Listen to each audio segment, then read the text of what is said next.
Doctor दवाई दे दे करके हड्डियों का बुखार भी समाप्त कर देता है, उसी प्रकार जन्म जन्म के पाप यदि नहीं मिट रहे हैं छोटे मोटे पूजन से, तो भागवत जी का अनुष्ठान ऐसा है जो प्राणी मात्र को पाप से मुक्त करने की ताकत रखता है। सदगति किसी की नहीं हुई है तो सदगति देने का भी वचन भागवत जी देती है। इंद्र ने गुरु का अपमान किया, गुरु जी ने नारायण कवच दूसरे गुरु जी को बनाया, इमरजेंसी विश्वरूप ने नारायण कवच का पाठ दिया, शिक्षा दीक्षा दी, और इंद्र ने गुरु से यज्ञ कराया तो गुरु ने राक्षसों को आहुति दे दी। इंद्र ने अपने गुरु को मार डाला, हत्या कर दी। जब इंद्र के हाथों गुरु जी मरे, विश्वरूप के पिता का नाम था त्वष्टा मुनि। त्वष्टा मुनि ने श्राप दे दिया, त्वष्टा मुनि ने यज्ञ किया और यज्ञ से ऐसे राक्षस को वृत्तासुर को उत्पन्न किया, जाओ इंद्र ने मेरे पुत्र को मारा है, तुम इंद्र को मारो। और वृत्तासुर चले, पर यज्ञ में कुछ त्रुटि हो जाने से इंद्र को मारने वाला पैदा हुआ, पर त्रुटि होने से इंद्र से मरने वाला पैदा हो गया। और वृत्तासुर नारायण कवच की कृपा से इंद्र ने दधीची ऋषि की हड्डियों का वज्र बनाया और वृत्तासुर से सामना किया।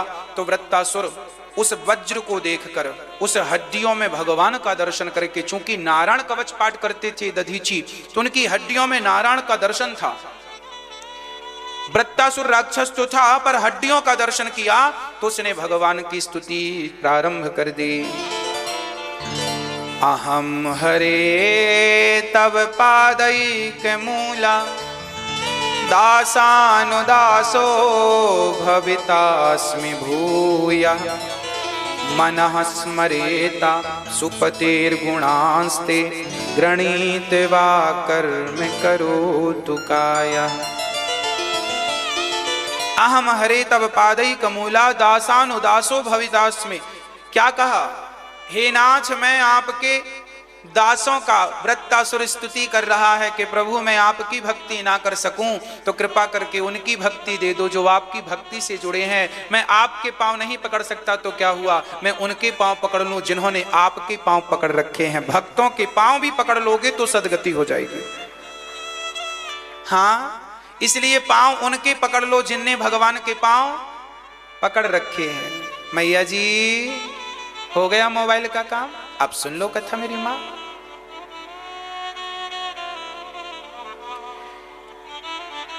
भगवान दयालु हैं।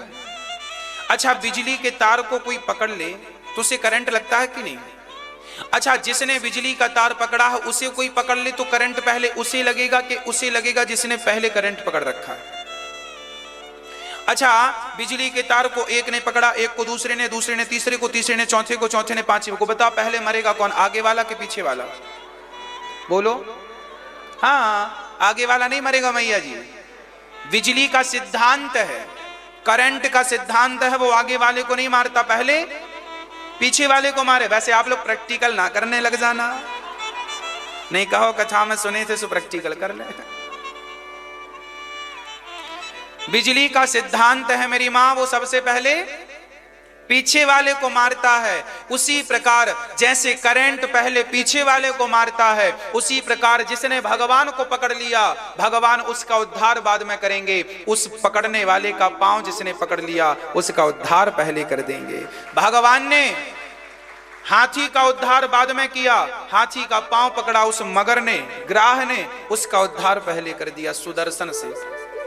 दासानुदासो भवितास्मि भूयः। भगवान बड़े दयालु हैं। आप गुरुजनों के पांव, इसलिए गुरुजनों के पांव पकड़ने से काम बनता है। गुरुजनों से भक्ति की शिक्षा और दीक्षा प्राप्त होती है। हमने भगवान के पांव पकड़े हैं, हमारे गुरुजी ने भगवान के पांव पकड़े तो हमने गुरुजी के पांव पकड़ लिया, फिर गुरुजी के किसी ने पांव पकड़ लिया, किसी ने किसी के पांव पकड़ लिया, परंपरागत पांव पकड़ लिया तो सबकी सदगति होगी। क्योंकि सही व्यक्ति के पांव पकड़े गए। गलत व्यक्ति के पांव पकड़ेंगे तो काम नहीं बनेगा। करंट उन्हीं को तो लगेगा जिसने बिजली का तार पकड़ा, पकड़ नहीं तो काहेगा करंट। हाँ, सदगति भी उन्हीं की होगी जिनने भगवान के पांव पकड़े। इसलिए चरण पकड़ा करो, इसलिए माता पिता के चरण पकड़ा करो, चरण दबाया करो, चरणों की सेवा किया करो। चरणों में ईश्वर का वास है। राजा परीक्षित ने कहा, गुरुदेव ये वृत्तासुर तो राक्षस था, फिर इसने भगवान की स्तुति क्यों की? तब सुखदेव जी बोले, ये इस जन्म का राक्षस है, पिछले जन्म का राक्षस नहीं था। चित्रकेतु नाम का एक राजा, ये वृत्तासुर पिछले जन्म में कौन था? मेरी माँ चित्रकेतु नाम का एक राजा था, इसकी बहुत सारी पत्नियां थी, पर दुर्भाग्य से पुत्र नहीं था।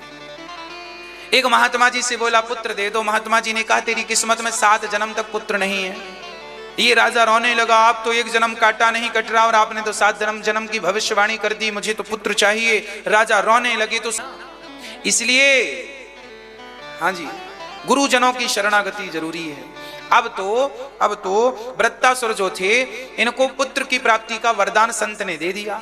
कुछ दिनों बाद इनके बेटा हुआ, पर संत ने यह कहा था कि पुत्र होगा जरूर, पर तुझे सुख भी देगा और दुख भी देगा। बेटा हुआ तो सही, पर 5 साल का था और राजा की पत्नियां बहुत थीं। बेटा एक को हुआ, बाकी रानियों ने जहर देके बच्चे को मार डाला। समाज में यह देखने को मिलता है कि दूसरों की खुशियां लोगों को देखी नहीं जाती। बाकी रानियों ने कहा कि राजा हमसे प्रेम नहीं करते, इससे ज्यादा करने लगे हैं क्योंकि बेटा है। 5 बाकी रानियों ने सबने जहर दे दिया। नन्हा सा बच्चा जो खाया जहर, सोया सो गया। राजा रानी रोने लगे, विधाता तू बड़ा निर्दयी है, मारना था, मुझे मार दिया होता, मेरे पुत्र ने क्या बिगाड़ा है, आपने उसे मार दिया, अबोध बालक को। बहुत रोए हैं राजा रानी, बहुत। तब देवर्षि नारद जी आ गए। राजन क्या हुआ? महाराज मेरा बच्चा मर गया। अरे मर गया? जीना मरना तो प्रकृति का नियम है, ऐसे किस किस के मरने पर रोओगे? कौन नहीं मरेगा ये तो बताओ, या कौन नहीं मरा ये बताओ? सब तो मर गए, क्या तुम नहीं मरोगे? क्या हम नहीं मरेंगे? इसलिए मरने की इतनी फिक्र ना करो, मरना सबको ही है। राजा ने कहा, महाराज मुझे ज्ञान मत दो, मुझे मेरा बेटा लौटा दो। संत जी ने, नारद जी ने हाथ में जल लिया और मरे हुए बच्चे के ऊपर डाला। मरा हुआ बच्चा जिंदा हो गया। पिताजी दौड़ पड़े, बेटा आजा, तुझे गले लगा लूं, तुझे हृदय से लगा लूं। उस बच्चे ने कहा, खबरदार पिताजी, पहले ये बताओ आप कौन हो? पिता ने कहा, बेटा मुझे भूल गया, मैं तेरा पिता हूं। अरे उस बच्चे ने कहा, कितनी बार मेरा जन्म हुआ, कितनी बार आपका जन्म हुआ, किस जन्म का संबंध रखते हो? पिता ने कहा, बेटा मैंने कुछ समझा नहीं। हाँ हाँ समझाता हूं, सुनो। अच्छा आप सभी लोग ध्यान से सुनो। आपकी पत्नी है, पति है, बेटा है, बेटी है, माता है, पिता है। ये बताओ, ये जो आपके रिश्तेदार हैं, माई बाप हैं, पति पत्नी हैं, पुत्र पुत्री हैं, ये आपके कितने जन्म के रिश्तेदार हैं? कितने जन्म के? आपके कितनी बार जन्म हुए पता है आपको? कुछ लाखों बार आपका जन्म हुआ है इस धरती पर। लाखों माएं हैं आपकी, लाखों गर्भ से, जिसके गर्भ से जन्म लिया वो आपकी मां। लाखों बार तुम जन्म ले चुके हो, लाखों बार मर चुके हो। क्यों? तुम ये संसार में तो कुछ हिसाब किताब बाकी रहता है, उसके लिए भगवान भेजते हैं। मैंने अभी बताया 100 ग्राम पुण्य तुम्हारे पास था और भगवान की प्राप्ति का संकल्प था, उसके लिए तुम्हें मानव का तन मिला। पर संसार में उलझ गए, पत्नी के संग, पुत्र के संग, परिवार के संग, यही उलझन तो जीवन की झंझट है। एक पिता ने अपने बेटे को 100 रुपए देकर बाजार भेजा, बेटा जाओ मार्केट में ताजे ताजे फल आने लग गए हैं, जरा ताजे ताजे फल लेके आओ। एक बेटा 100 रुपए लेकर बाजार गया। वो बाजार गया ही था कि उसने बाजार में देखा कि एक मंदारी बंदर को नचा रहा था। नाच बंदर नाच, ससुराल जाएगा तो कहाँ बैठेगा, फिर वो बैठ के बताता, आएगा तो कैसे आएगा, फिर वो गाड़ी में चल के बताता। अब ये बड़ा अच्छा देख रहे थे और बड़ा मजा आ रहा था। बंदर बढ़िया समझदार है, सारी बातें मानता है। आखिरी में बंदर ने कटोरा उठाया, सबसे कहा भैया पेट के लिए दो। तो इस सज्जन ने 100 रुपए, इसे इतना अच्छा लगा वो मंदारी का खेल, किसने 100 रुपए निकालकर दे दिए। 100 रुपए लेकर मंदारी चला गया। जब मंदारी गया तब इसको होश आया कि मुझे पिता ने बाजार भेजा था। अच्छा ये बाजार में खड़ा दुकानों की तरफ बढ़ा। जब तक दुकानों की तरफ गया तब तक दुकानें बंद हो चुकी थी, समय बहुत हो चुका था। दुकानों की शटर गिर रही थी और एक दुकान खुली नजर, हाँ यहाँ भाई साहब जरा ताजे फल देना। उसने कहा पैसे दो। देखा जेब में तो पैसे नहीं, क्योंकि पैसे तो मंदारी वाला ले गया, मंदारी ले गया। अब खाली हाथ गया। पिता ने कहा क्यों बेटा? सामान ले आया, फल ले आया, पिताजी नहीं लाया। क्यों नहीं लाया? बोली दुकानें बंद हो गई। अरे समय से गया था दुकानें, कोई बात नहीं, दुकानें बंद हुई तो पैसे वापस कर। बोला पैसे भी खर्च हो गए, पैसे भी खर्च हो गए, वस्तु भी नहीं मिली। ये घटना, छोटी सी कहानी हमारे लिए बहुत बड़ा सबक है। सबक क्या है? जैसे एक पिता ने बेटे को 100 रुपए देकर बाजार में भेजा, इसका तात्पर्य यह है कि हम सबके पिता हैं परमात्मा। वह 100 रुपए देकर हमें बाजार भेजते हैं। बाजार, ये संसार एक बाजार है। संसार क्या है मेरी माँ? एक बाजार है। और परमात्मा ने हमें संसार की बाजार में कितने रुपए देकर भेजे हैं? 100 रुपए। 100 रुपए मतलब 100 साल की उम्र, 100 साल की आयु, एज। 100 साल की आयु लेकर हम संसार में आए, पर यहां हमने क्या देखा? भगवान ने भेजा था जाओ अच्छे अच्छे कर्मों का फल लेकर आओ। किस लिए बाजार भेजा था? अच्छे अच्छे कर्मों का फल लेने। पर यहां बेटा आया तो सही, पर उलझ कहां गया? मंदारी के खेल में। ये मंदारी क्या है? अरे हम सब मंदारी ही तो हैं। जैसे मंदारी बंदर को नचा रहा है, ऐसे आप अपने बच्चों को नचा रहे हैं। बेटा नाचो, बच्चा नाचता। फिर माँ बाप भी, बच्चे कहते हैं घोड़ा बनो तो माँ बाप भी घोड़ा बन जाते हैं। बच्चों के कहने से माँ बाप नाचते हैं और माँ बाप के कहने से बच्चा नाचता है। जीवन पूरा नाचते, माताएं तो कहती हैं हम तो सवेरे से नाच रही हैं। हाँ, पूरा जीवन नाचते नाचते चला गया। हम सब वो बंदर हैं, वो मंदारी हैं, नाचने वाले या नचाने वाले। इसी नाच में कितने रुपए खर्च हो गए? 100 रुपए।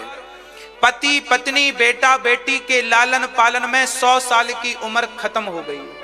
जब तक तुम्हें होश आया कि भगवान पिता ने भेजा क्यों था, जब तक होश आया तब तक दुकानें बंद हो चुकी थी। अर्थात आंखें बंद होने का समय आ गया, बुढ़ापा आ गया, अब आंखें बंद होने वाली हैं। एक आध दुकान खुली भी रही, थोड़ा सा समय बचा। हम जैसे लोगों ने आपको बताया कि भगवान ने तुम्हें भेजा क्यों है, जब तक तुम्हें बताया समझाया तब तक तुम्हारे पास पांव ही नहीं बचे। बुढ़ापा आ गया, अब कथा तक जा नहीं सकते, चलकर बुढ़ापा है, पांव लड़खड़ाने लगे। महाराज जी बैठा भी नहीं जाता, ना बैठा जाता, ना सुना जाता, ना देखा जाता। मतलब दुकान, यदि आपके पास मोक्ष के लिए समय है भी तो अब शरीर जवाब दे चुका है। अब शरीर साथ नहीं दे रहा। समय तो थोड़ा सा बचा है चलो, पर शरीर साथ नहीं देता। और अब की बार खाली हाथ वो बच्चा गया। हम भी मरकर भगवान के पास जाएंगे, भगवान 100 साल का हिसाब मांगेंगे, क्या दे पाओगे? भगवान ने तुम्हें अच्छा कर्म करने भेजा था, पर आप लोगों ने 100 साल की जिंदगी कहां खर्च कर दी? केवल पत्नी में, केवल पुत्रों में। मेरा बेटा, मेरा बेटा। किसके लिए कमा रहे हो? बच्चों के लिए। किसके लिए कमा रहे हो? अरे भाई बच्चे बड़े बड़े हो गए, अब क्यों कमा रहे हो बच्चों के लिए? वो खुद कमाएंगे, तुम क्यों कमा रहे हो? निकम्मे हैं क्या तुम्हारे बच्चे? वो खुद क्यों नहीं कमा रहे? तुम क्यों कमा कमा के? तुम, अब तुम्हारा समय भजन का है, कमाने दो उनको। इतनी भी फिक्र क्यों है बच्चों की तुम्हें? अपना भी कुछ कल्याण कर लेना, अपने लिए भी कुछ समय निकाल लेना। नहीं, ये 100 साल की 100 रुपए यूं ही खर्च कर दोगे मेरी माँ, भगवान हिसाब मांगेंगे, दे ना पाओगे। आज व्यक्ति सुबह से शाम तक भागता है, पूछा जाए किसके लिए भाग रहे हो, लोग एक ही जवाब देते हैं, बच्चों के लिए भाग रहे हैं। जरा इनसे पलट कर पूछो कि क्यों, तुम बच्चों के लिए क्यों भाग रहे हो? बच्चे तुम्हारे सयाने हो गए हैं, पढ़े लिखे हैं, 25 साल का छोरा है, अब कमाए ना छोरा आपका, लगाओ से काम पे, करे कुछ बुद्धि लगाए। कब तक कमाओगे? सिखाओ से, वो भी कमाए, अपने पांव में खड़ा होए। और आपको अब काम करो, मैं ये नहीं कहता, पर काम करते समय अब भगवान में ज्यादा ध्यान दो। ये समय अब थकने की है, आदमी थक जाता है, कितना करेगा? भजन करो भगवान का, बच्चों का पालन पोषण कर दिया, ठीक है, अब तो भजन करो। कि 100 साल इसी में गवा दोगे? 100 रुपए खर्च हो गए मंदारी के खेल में, क्या मिला? आपसे मेरा सवाल है, बताओ आपने क्या पाया? इतनी उम्र गुजार दी आप लोगों ने, बताओ क्या पाया? बच्चे पाए। महाराज जी हमारे 2 बेटे हैं, एक बेटी है। महाराज जी हमारे पास ये जमीन जायदाद, ये पाया, ये तो वैश्याओं के घर भी होता है, जमीन जायदाद तो उसके पास भी बहुत हो जाती है। और बच्चे तुम्हारी बस थोड़ी हैं, पशु पक्षियों के भी बच्चे होते हैं। बताओ किसके बच्चे नहीं होते? चींटी के भी बच्चे होते हैं कि नहीं? चींटी इतनी सी, वो भी बच्चे पैदा कर लेती है। और तुमने भी केवल बच्चे ही पैदा किए, तो फिर मनुष्य क्यों बने थे? हाँ, क्यों बने मनुष्य? मनुष्य बनने का अर्थ केवल बच्चे पैदा करना नहीं, मनुष्य बनने का अर्थ है भगवत प्राप्ति करना, उस परमात्मा को प्राप्त कर लेना जिसको पाने के लिए इस संसार में आए हो। अच्छे कर्मों का फल संग्रह कर लो, अच्छे अच्छे कर्म कर लो, इन हाथों से दान पुण्य कर लो, पुण्य कर लो। नहीं तो कल को जब पुण्य करने का भाव जागेगा तो शरीर साथ देने वाला। इसलिए अभी अपने माँ की पांव दबा लो, अभी अपने माँ बाप के चरणों की सेवा कर लो, अभी दीन दुखियों को भोजन करा दो, अभी सेवा कर लो। बाद में फिर कभी विचार हुआ भी, अब खटिया में कोई पड़ जाए और उसका विचार होए कि मैं दान कर लूं, तो भाई वो दान करेगा भी तो बच्चों से मांग कर करेगा, हाँ या ना? अरे दान पुण्य तब तक करो ना जब तक बढ़िया कमा रहे हो, अपनी कमाई का दशांश दान में लगाओ,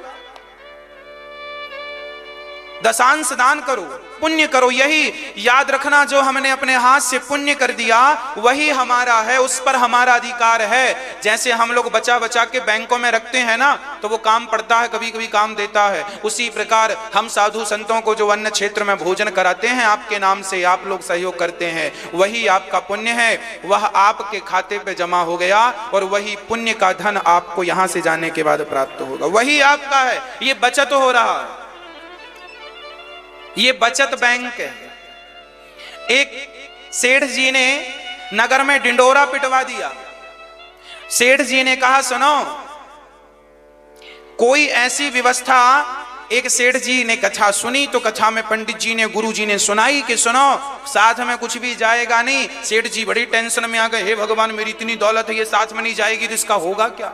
अब सेठ बड़े परेशान के, बहुत बड़े आदमी थे, उनके कोई संतान भी नहीं थी, और पंडित जी ने, गुरु जी ने कह दिया तेरे साथ कुछ नहीं जाएगा। अब सेठ को नींद ना आए, मैं क्या करूं? उन्होंने डिंडोरा पिटवा दिया कि मैं साथ में ले जा सकूं ऐसी व्यवस्था, जो कर देगा मैं उसे बहुत सारा इनाम दूंगा, मैं मरने के बाद कुछ धन ले जाऊं ऐसी व्यवस्था कोई कराएगा तो मैं इनाम दूंगा।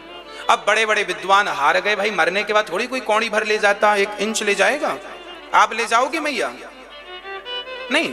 अरे पर आपको देख के तो ऐसे ही लगता है कि आप बहुत सारा ले जाओगे, ये मेरा, ये मेरा, ये इतने इतने के लिए लोग झगड़ा कर लेते हैं, ऐसा लगता है सब बांध के ले जाने वाले लोग हैं झगड़ा करने। हाँ? कई लोग तो चम्मच के लिए झगड़ा कर लेते हैं। बहुएं गाना गाती रहती, मेरी सास ने तो चम्मच नहीं दिया, चम्मच नहीं दिया। बहुओं का एक ही गाना है फेमस, मेरी सास ने तो मेरे को चम्मच तक नहीं दिया, चम्मच तक नहीं दिया। झगड़ा किसके लिए? इतने से चम्मच के लिए, कीमत उसकी 5 रुपए भी नहीं है। बढ़िया वाला लोगे तो 100 रुपए का मिल जाएगा बस, और कितने का मिलेगा? झगड़ा है। चलो, इसलिए कहा करता हूं कि झगड़ा ना करो। साथ में सेठ जी ने कहा मेरे साथ जाए ऐसी व्यवस्था करो।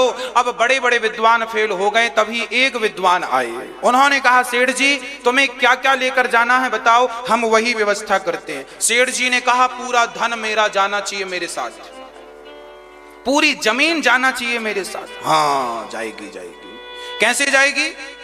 तब उन्होंने बढ़िया दृष्टांत से समझाया। उन्होंने कहा ये बताओ कि आप अमेरिका गए कभी? सेठ जी ने कहा हम अभी पिछले महीने अमेरिका से आए।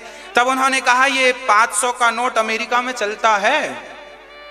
सेठ जी ने कहा 500 का नोट तो नहीं चलता, वहां अमेरिका में ये वाला नोट नहीं चलता। फिर कौन सा चलता है? वहां अलग डॉलर चलता है, वहां का अपना है।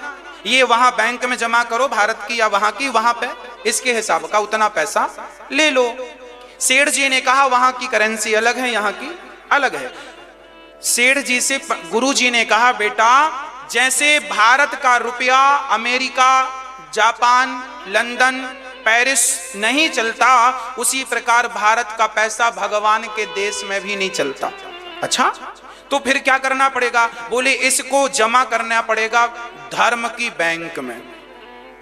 अपने हाथ से तुम जो धर्म करोगे, धर्म करने में तुमने 1000 रुपए खर्च किए, वो 1000 रुपए तुम्हें यहां तुमने धर्म में लगाया है, यह 1000 रुपए तुम्हें यहां से आगे जाने के बाद परमात्मा तुम्हें प्रदान करेंगे। जितना तुमने अपने हाथ से धर्म किया है वो तुम्हारा बैंक है, धर्म की बैंक में जितना जमा करोगे उतना तुम्हें प्राप्त हो जाएगा। इसलिए कहता हूं कि धर्म की बैंक में आप भी जमा करते रहिएगा। इसलिए ये दास अनिरुद्ध इन माताओं की सेवा, यहां वृद्ध माताएं आती हैं और ये दास उन सभी माओं की सेवा करता है। सेवा हम इसलिए भी करते हैं कि आप सभी का भी धन इस सेवा से जुड़ेगा तो आपको भी पुण्य का लाभ होगा, आपको भी पुण्य करने का एक बढ़िया अवसर प्राप्त होगा। नहीं तो पुण्य करने के आजकल स्थान दिखाई नहीं पड़ते, कहां पुण्य करें, दान कहां करें। मुझे लगता है आपका दिया हुआ दान, इसका सबसे बढ़िया सदुपयोग यही है कि यहाँ पर जो वृद्ध माएँ रहती हैं उन माँओं की आप सेवा करें। किसी एक माँ को आप रहने के लिए एक कमरा बनवा सकते हैं, किसी एक माया के सिर पर छाया की व्यवस्था आप कर सकते हैं, आप किसी एक माँ को जीवन भर रोटी देने का संकल्प ले सकते हैं। मात्र 21,000 रुपए देकर आप किसी एक माँ को जीवन भर गोद ले सकते हैं, एक रोटी की व्यवस्था कर सकते हैं। इन माओं की सेवा ये दास अनिरुद्ध स्वयं इन माओं की सेवा अपने हाथ से करता है। इन माओं की सबकी रहने की सुव्यवस्थित व्यवस्थाएं यहां पर हैं, आप भी आकर के इन माओं का दर्शन कर सकते हैं। इन माओं की सेवा आप भी अपने हाथ से कर सकते हैं, आप भी इन माओं का हाल चाल पूछ सकते हैं। ये सभी माओं की यहाँ जो व्यवस्थाएं हो रही हैं, ये सारी व्यवस्थाएं केवल आपके सहयोग से हैं। इसलिए आप सभी इन माओं की सेवा से जरूर जुड़ें, ताकि आपका दिया हुआ एक छोटा सा योगदान इन माओं को रहने की, खाने की व्यवस्थाएं उपलब्ध कराता है और इसका पुण्य आप सबके खाते में जाता है। हाँ, ये माएँ बड़ी दुखिया माएँ हैं। किसी माँ को बेटे ने सताया है तो किसी माँ को बेटी ने सताया है, सब ठुकराई सताई दर्द की मारी माएँ हैं। अरे जीवन में कई माताएं कहती हैं महाराज जी हमें जीवन भर सुख नहीं मिला। अरे जीवन भर उन्हें सुख नहीं मिला तो क्या हुआ, अब उनके बुढ़ापे में, वृद्धावस्था में आओ, यदि हमसे बन पड़े तो हम थोड़ा सा सुख दें। हम मिलकर सुख देते हैं ना, और हमारा दिया हुआ थोड़ा सा सुख वापस हमें ही सुख बन करके मिलना। जो बोएंगे वही तो काटेंगे। यदि आप सुखी होना चाहते हैं तो सुख की खेती करना शुरू कर दीजिए। आप भी इन माओं की सेवा से जुड़ें, आप भी किसी एक माँ का सहारा बने। केवल यहाँ पर माओं की सेवा नहीं, यहाँ पर अन्न क्षेत्र भी चलता है। रोज हजारों लोग पेट भर के यहाँ सुबह 8 बजे, 8:30 बजे से भोजन चलता है। लगभग 2000 साधु, 2000 लोग पेट भर के भोजन लेते हैं। आपको अन्न क्षेत्र का दर्शन करना हो तो सुबह 8:30 बजे आ जाया करिए गौरी गोपाल वृद्धाश्रम।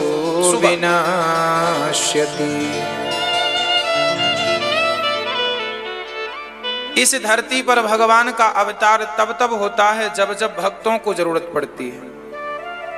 एक हिरण्यकश्यपु नाम का दैत्य हुआ जो अपने बेटे प्रहलाद पर बड़ा अत्याचार करता था। प्रहलाद जी बड़े छोटे से थे, भक्ति करते थे तो भक्ति करने से रोकता था। वो इतना अहंकारी था कि अपने आप को ही भगवान माने बैठा था।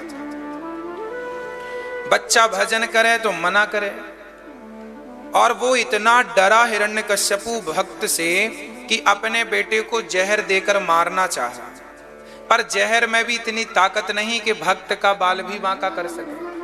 आग में भी जलाकर होलिका मारना चाहिए, पर होलिका तो जली, प्रहलाद नहीं जले।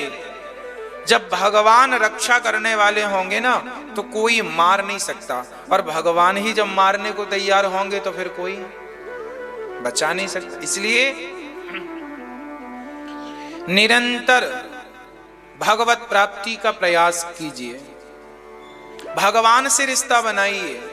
प्रहलाद जी को डर नहीं था कि मेरे पिता मेरे साथ सर्पों के बीच में रख दिए तो सांप भी मित्र बन गए।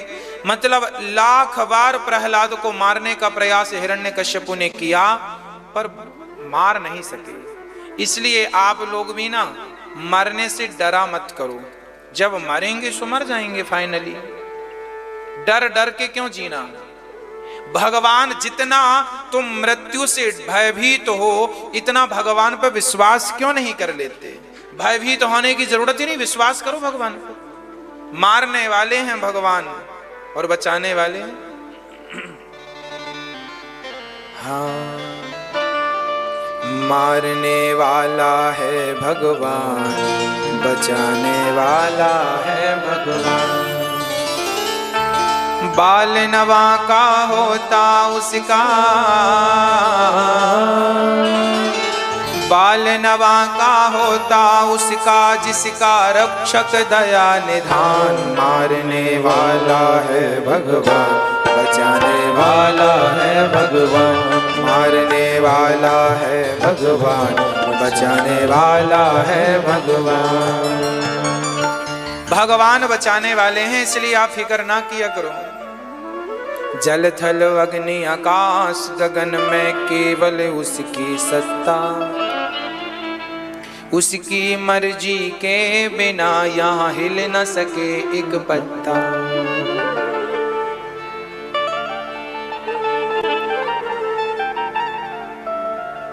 इसलिए डरने की जरूरत नहीं है। हमारे साथ भगवान, ये विश्वास रखो कि हमारे साथ बिहारी जी हैं बस,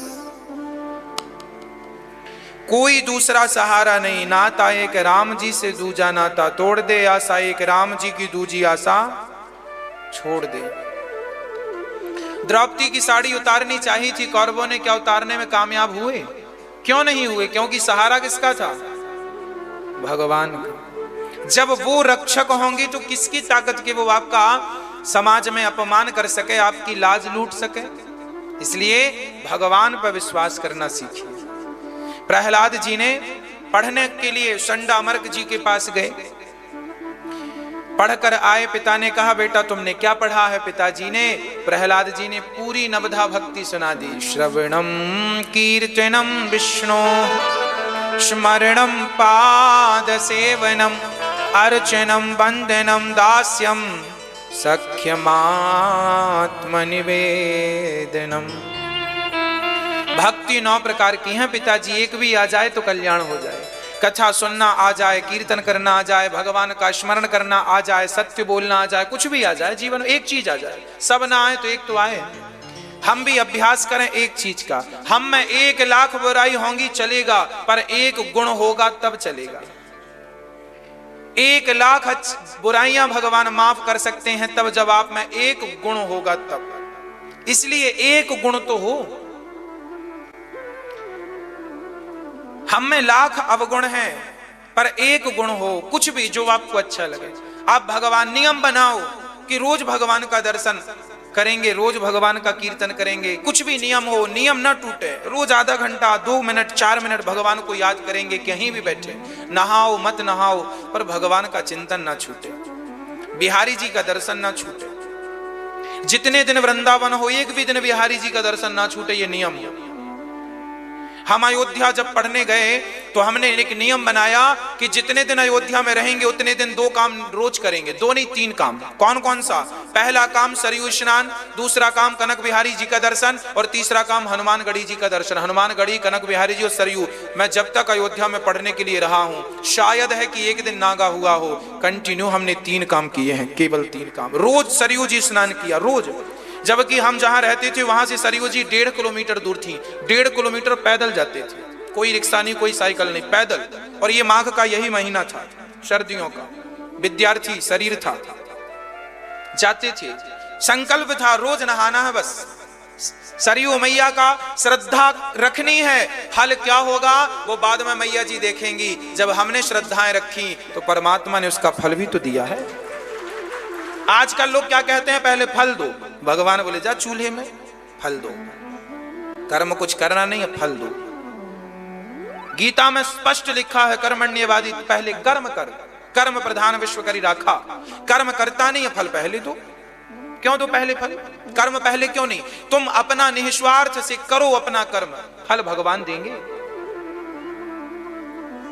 हम जब छोटे से थे तब हमारे पिताजी मंदिर में पुजारी थे। ब्राह्मण शरीर है तो मंदिर की पूजा स्वाभाविक थी। हमारे गांव में एक मंदिर है, गांव के मालगुजारों का वो मंदिर है, तो हमारे पिताजी उस मंदिर में पूजा करते थे, पुजारी थे।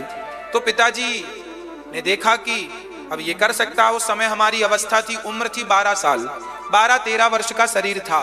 उस समय हम रोज मंदिर जाते थे। सवेरे 5 बजे, 4:30 बजे स्नान पूरा करके 4:45 बजे मंदिर के भीतर चले जाते थे। हनुमान जी थे वहां, शंकर जी थे वहां, भगवान कृष्ण और राधा जी थी, राधा कृष्ण का मंदिर था। तो भगवान का स्नान कराना, उनके लिए पुष्प चढ़ाना, पूजा करना, पूजा बड़ी श्रद्धा से पूजा करना, स्नान कराना, बड़े भाव से उनको पहुंचना, आरती करना। और उसके बाद हमने एक नियम बनाया कि रोज सुंदर कांड का पाठ करेंगे। उस समय शरीर केवल 13 साल का था, 12-13 साल का शरीर था, और तब से यह सिलसिला चालू था। रोज पूजा करते थे और पूजा करने के बाद रोज सुंदर कांड का पाठ करते थे। तब कोई स्वार्थ नहीं था मेरी माँ, तब तो हम ये भी नहीं जानते थे कि मांगना क्या होता और हम मांगेंगे क्या। हमारे कुछ ख्वाब, तो उस 13 साल के बच्चे का क्या ख्वाब? मेरा कोई ख्वाब नहीं था कि मुझे क्या करना है, पर नियम था पूजा करना है। और सवेरे 6 बजता था घड़ी में, 6 बजा कि मैं पूजा पाठ पूरा करके और मंदिर के बाहर आ जाता था। 6 बजे सवेरे पूजा इत्यादि से निवृत्त हो जाते थे, कर लिया पूजा पाठ। और जीवन में जब निस्वार्थ भाव से मैंने केवल सुंदरकांड पढ़ा है, हनुमान जी के सामने पढ़ा है, हनुमान जी इसके साक्षी हैं, मैंने कभी कुछ मांगा नहीं था। आज जो कर रहा हूं, जो भाव है, वो मांगने के नहीं है, वो विधाता ने यूं ही कृपा करके प्रदान किया। मांगा नहीं हमने कुछ भी। सवेरे 6 बजे मंदिर से निकलकर 7 बजे तक 2 रोटी खाकर और गैया चराने चले जाते थे, गाय चराने चले जाते थे। 12 बजे आते थे तो गायों के लिए फिर खेतों से गाय को बांधकर गायों के लिए खेत से वो लाते ना, चारा लाते थे, चारा काट के उनको खिलाते थे। फिर शाम को फिर ले जाते थे गैया चराने। मतलब दिन भर गाय की सेवा और भगवान की सेवा, कोई काम नहीं। बाकी टाइम जब पढ़ने का था तो पढ़ते थे, ये छुट्टियों के टाइम है। और जब पढ़ने जाते थे तो फिर गाय नहीं चराते थे, पढ़ने जाते थे। पर पूजा तब भी करते थे जब पढ़ने जाते थे। 10 बजे स्कूल पहुंच जाते थे, 4 बजे आके समय बचता तो गैया चराने चले जाते थे, फिर थोड़ा सा पढ़ लेते थे। मतलब जीवन में जो भी करो बिल्कुल लगन से करो, वही तुम्हारा, उस काम में डूब जाओ। भक्ति करो तो डूब के करो, सेवा करो तो डूब के करो। फॉर्मेलिटियों से काम नहीं बनता, लोग फॉर्मेलिटियां बहुत करते हैं, इसलिए गति नहीं। भगवत देखो, हम देखें ना देखें, भगवान तो देख रहे हैं ना कि तुम दिल से कर रहे हो कि बाहरी दिखावा कर रहे हो। दिखावा अलग दिखता है और रियल अलग होता है। इसलिए जो काम मैं करता हूं डूब के करता हूं, और वही मैं आपको निवेदन करता हूं। जो काम करो, दुकान चलाओ, गाड़ी चलाओ, खेती करो, व्यापार करो, जो करो डूब जाओ उसमें। पढ़ो तो डूब जाओ, डूब के पढ़ो, घुस जाओ उसमें 100%। भक्ति करो तो डूब के करो। अब हमें विधाता ने काम दिया है माताओं की सेवा का, हम यहां वहां दिमाग नहीं लगाते। हमें कैसे माओ की सेवा करनी है, बस अन्य क्षेत्र में अच्छे से अच्छा भोजन कैसे बनेगा, बस यहाँ दिमाग लगाते हैं। अच्छे से अच्छा भोजन बने, अच्छे से अच्छा माओ की सेवा हो, और यहाँ दिमाग लगाते हैं। कथा सुनानी है तो आपके लिए अच्छे से अच्छा भाव क्या हो, वो प्रयास करते हैं। बस जीवन में एक लक्ष्य बना के चलने वाला व्यक्ति सफल होता है। प्रहलाद जी ने लक्ष्य बना लिया, पिताजी आग में जलाएं, जहर पिलाएं या पहाड़ से पटके, हमें भगवान को पाना है, बात खत्म। जीवन में बहुत सारे संकट आते हैं, सबके जीवन में अड़ंगे आते हैं, पर प्रहलाद जी ने मुड़कर नहीं देखा, पलट बस चलते रहे। भगवान को पाया, ईश्वर को पाया। मैं भी छोटा था, मैंने कभी ये सवाल नहीं किया अपने पिता से कि भगवान कहाँ है, कैसे हैं, है तो दिखते क्यों नहीं। अरे सवाल क्या करना, कह दिया माँ बाप ने सो मान लिया, खत्म बात। यहां क्या झंझट है। माँ ने कह दिया ये तुम्हारा पापा है, मान लो, खत्म। इसमें क्या प्रॉब्लम है, ये कैसे पापा, ये कैसे, यही पिता क्यों है, ये कोई प्रश्न हुआ। माँ ने कह दिया मान लो। परमात्मा प्रश्नवाचक नहीं है, ईश्वर क्वेश्चन मार्क नहीं है। ईश्वर तो श्रद्धा है, प्रेम है, आस्था है, लगन है। प्रहलाद जी के पिता ने पूछा, चल बोल तेरा भगवान कहां है? प्रहलाद जी ने कहा, कहां नहीं है, न केवलम में भवतश्च राजन सवै बलम बलिनाम चापरेशम, कहां नहीं है, ये बताओ कहां नहीं। प्रहलाद जी से कहा, क्या इस खंबे पर है? प्रहलाद जी ने कहा हाँ है। तो दिखता क्यों नहीं? अब देखो प्रश्न वही आया, दिखता है तो दिखता क्यों नहीं? ये बताओ, दही में मक्खन होता है कि नहीं होता है? हाँ या ना? क्या दिखाई पड़ता है? फिर नहीं दिखता, इसका अर्थ ये तो नहीं है कि नहीं है। अरे मंथन करने से मक्खन ऊपर आएगा, कर मंथन, बस तू मंथन करने में लग। अब नहीं, दही है मक्खन क्यों नहीं है? दही तो है, मक्खन दिखता है। मंथन आता है? नहीं आता, तो जा, तेरे से नहीं दिखेगा। मंथन नहीं आता तो तेरे से दिखने वाला? मंथन करना आता है तो दही से मक्खन दिखेगा। बस भक्ति करना आता है तो कण कण में परमात्मा दिखेगा। भक्ति करनी नहीं आती तो दिखने का सवाल ही खड़ा नहीं, कोई सवाल नहीं। प्रहलाद जी ने कहा इस खंबे पर है, जो प्रहार किया खंबा टूट गया, नरसिंह भगवान प्रकट हो गए। नरसिंह भगवान प्रकट भये। हिरण्यकश्यपु ने कहा, आप कौन है? भगवान बोले, तेरी मृत्यु हूं। बोले, मैं नहीं मरूंगा, ना दिन को मरूं ना रात्रि को। भगवान बोले, संध्या की बेला, यही समय था संध्या, अब तो मरेगा। बोला, अभी भी नहीं मरूंगा, 12 महीने में किसी महीने नहीं मरूं। भगवान बोलिए, 13वां महीना चल रहा, पुरुषोत्तम महीना, अब तो मरेगा। बोले, अभी भी नहीं मरूंगा। बोले, ना अस्त्र से ना शस्त्र से। भगवान बोलिए, ना खून देख रहा है, तेरे को मारने के लिए बढ़ाए हैं, कोई फैशन में नहीं बढ़ाए, अब तो मरेगा। हर प्रश्न का उत्तर देकर छाती पर जो नाखून भेदन किया, आते निकाल ली, हिरण्यकश्यपु का उद्धार हो गया। कब तक पाप करेगा पापी? कब तक करोगे मनमानी? जीत प्रहलाद जैसों की है, हिरण्यकश्यपु जैसों की नहीं है। इसलिए हिरण्यकश्यपु मत बनिए, प्रहलाद बनने का प्रयास कीजिए। हाँ, प्रहलाद जी महाराज को गोद में भगवान ने बिठाया, जिह्वा से चाटा है। प्रहलाद जी से कहा, बेटा कुछ मांगो। प्रहलाद जी ने कहा, प्रभु कुछ मांगने की इच्छा कभी प्रकट ही ना हो, ऐसी कृपा करो। कितना बढ़िया संकेत है। भगवान से सामान्य चीजें ना मांगा करो, भगवान ये दे दो, क्योंकि तुम जो मांगोगी केवल वही मिलेगा।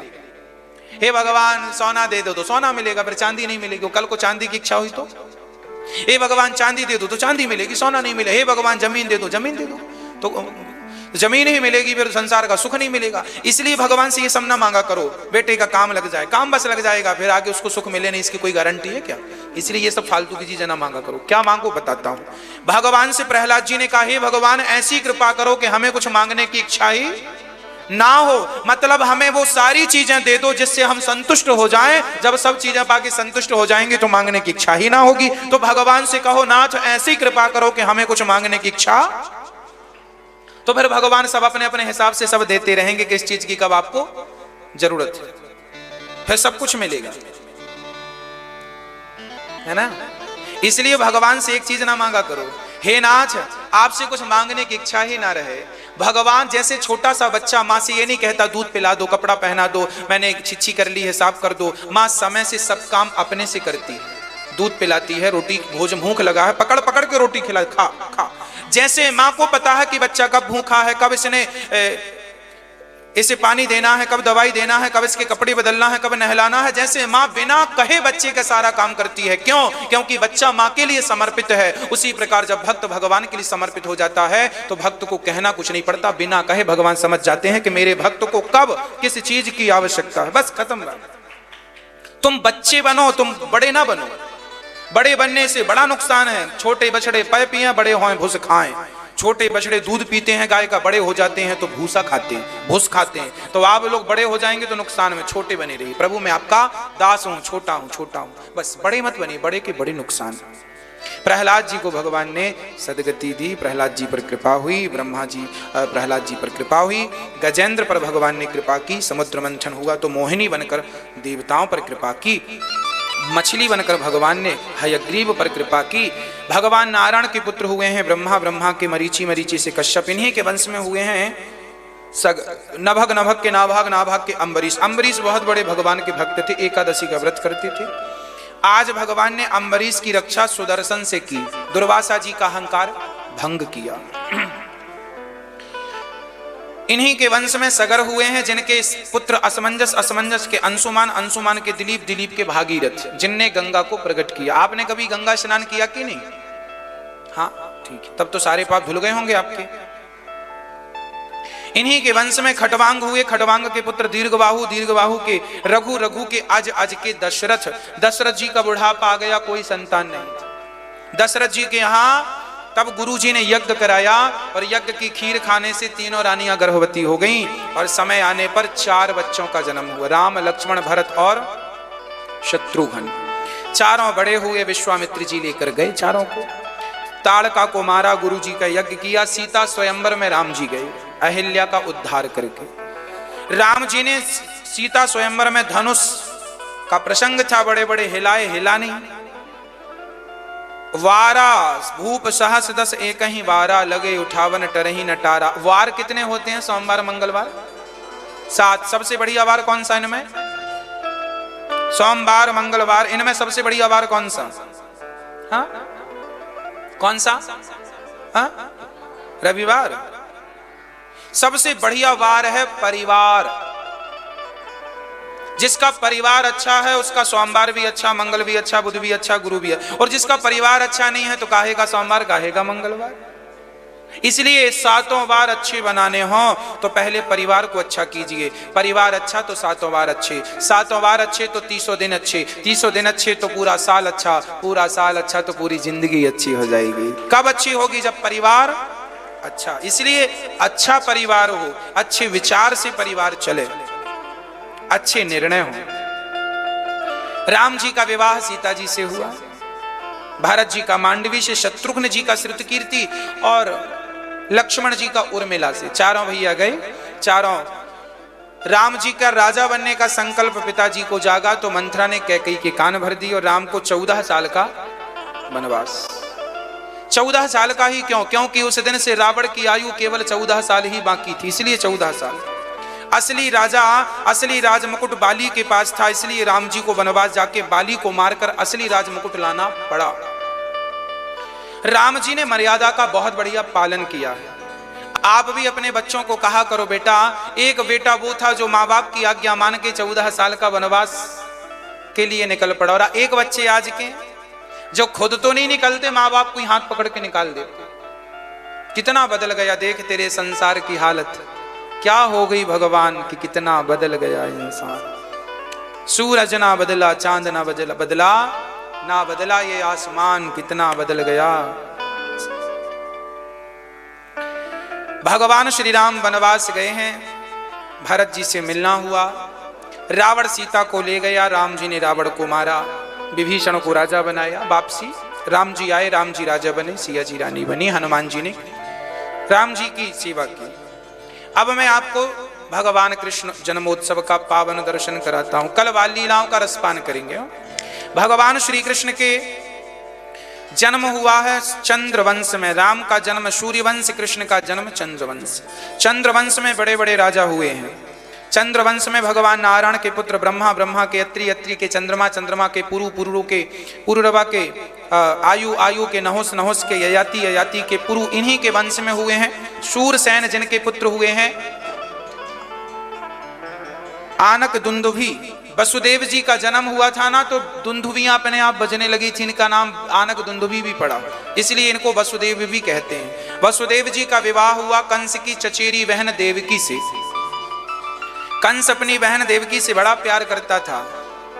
विदा करने खुद गया तो आकाशवाणी हो गई, जिस बहन को विदा कर रहा है उसका 8वां गर्भ तेरा काल बनेगा।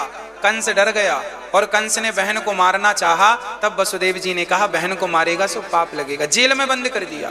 पहला बेटा हुआ कंस का, कंस ने मार दिया देवकी के बच्चे को। दूसरा, तीसरा, चौथा, 5वां, 6 बच्चों को मार दिया। 7वें गर्भ में स्वयं लक्ष्मण जी आज बलराम बन के देवकी के गर्भ में आए और भगवान ने देवकी के गर्भ को उठाकर रोहिणी के गर्भ में ट्रांसफर कर दिया। डॉक्टर जो काम आज करने लग गए हैं ना, एक स्त्री का गर्भ दूसरी स्त्री के गर्भ में ट्रांसफर, ये 5,500 पहले ये टेक्नोलॉजी हमारे भगवान इसका प्रयोग कर चुके थे। ये होता था, कोई आज कोई नई बातें नहीं है जो आप बता रहे हो या कह रहे हो। भगवान ने किया। माता रोहिणी के गर्भ से बलदाऊ भैया का प्राकट्य हो गया। बोलिए बलदाऊ भैया की जय। अब 8वें गर्भ में भगवान श्री कृष्ण का प्राकट्य होने लगा। वाह, भगवान श्री कृष्ण का अद्भुत दर्शन। पृथ्वी, ब्राह्मण, साधु, गौ माता प्रार्थना करने गए, हे प्रभु इस धरती पर आइए और आप आकर के और यहाँ पापियों को मारिए। कंस के पाप से पृथ्वी घबरा गई। चारों तरफ देवी देवता भगवान की स्तुति करने लगे। सत्यव्रतम सत्य परम त्रिसत्यम सत्यस्य योनिम निहितम च सत्ये सत्यस्य सत्यमृत सत्य नेत्रम सत्यात्मिकम त्वाम शरणम प्रपन्ना। आप सत्य हैं, सत्य हैं, सत्य हैं कह करके बुलाया। भगवान ने कहा चिंता ना करो, हम जाएंगे और पापी कंस को मारेंगे। अब भगवान के प्राकट्य होने का, माता देवहूति के गर्भ में भगवान प्रवेश कर गए। निशीथे तमोद्भूते जायमाने जनार्दने देवक्याम देव रूपिण्याम विष्णु सर्व गुहाशया। जो भगवान ऑलरेडी सबके गर्भ में स्थित हैं, कण कण में, आज वो भगवान गर्भ में प्रकट होते हैं। माता देवहूति के गर्भ में आए। अब एहसास होने लगा माता देवकी को कि मैं गर्भवती हूं। और समय आया, भादों का महीना, कृष्ण पक्ष की ठीक अष्टमी तिथि, रात्रि को ठीक 12 बजे, अभिजित मुहूर्त, रोहिणी नक्षत्र, उसी क्षण भगवान प्रकट हो गए। तमोद्भुतम बालक मंबुजे क्षणम चतुर्भुजम, चतुर्भुज रूप में आज वह जगत के पिता, जो पिताओं के पिता हैं, आज वह माता देवहूति के सामने बालक बनकर के प्रकट हो गए। बालक बनकर के प्रकट हो गए भगवान। शंख चक्र गदा लेकर प्रकट हो गए। वसुदेव जी देवकी हाथ जोड़कर भगवान की स्तुति करने लगे। हे प्रभु, आप भक्त वत्सल हैं, करुणा निधान हैं।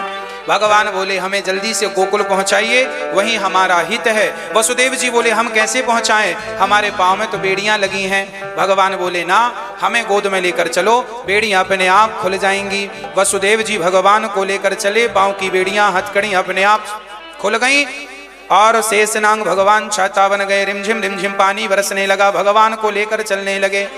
यशोदा माँ बड़े भाव से भगवान को, बड़े प्रेम से यशोदा माँ के यहाँ कन्या को रखा और वहां यशोदा ने कन्या को, दिव्य कन्या को जन्म दिया। उस कन्या को लेकर के आए। उस कन्या को जब लेकर आए, कंस ने उस 8वां गर्भ समझ लिया और वहां पत्थर पर पटक दिया। हाथ से छूटकर वो कन्या आकाश में गई। मूर्ख, तू मुझे क्या मारता है, तुझे मारने वाला तो प्रकट हो चुका। कंस ने देवकी वसुदेव को जेल से मुक्त कर दिया डर के कारण। फिर बाद में कहने पर लोगों के फिर जेल में डाला। और यहां सारे ब्रजवासी बाबा बधाई हो।